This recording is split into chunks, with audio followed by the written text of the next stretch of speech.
వాక్యం. ఆ కాలమున ఏ కాలమున యేసుక్రీస్తు ప్రభు ఆరోహణమై యూదులందరూ పెంతెకోస్తు పండగ కొరకు సిద్ధపడుతున్న కాలములో ఆయా దేశముల నుండి, ప్రతి జనములో నుండి వచ్చిన భక్తిగల యూదులు యెరూషలేములో కాపురమున్నారు. వారి వారి వృత్తిరీత్యా వారి వారి పనుల నిమిత్తమై there were dwelling at Jerusalem. ఆ విధంగా devout men out of every nation under heaven. ఈ విధంగా వారు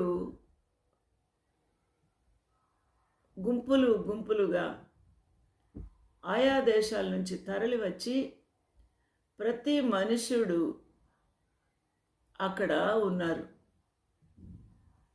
అయితే ఇక్కడ పరిశుద్ధాత్మ దేవుడు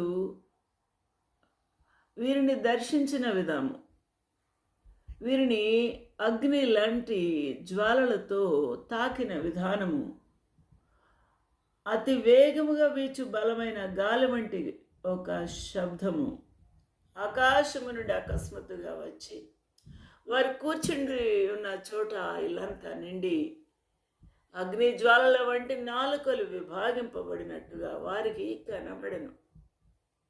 వారిలో ఒక్కొక్కరి మీద వ్రాలగా వారు పరిశుద్ధాత్మతో నింపబడిన వారై ఆ ఆత్మ వారికి అనుగ్రహించిన వాక్శక్తి కొలది అన్య భాషలతో మాట్లాడసాగిరి.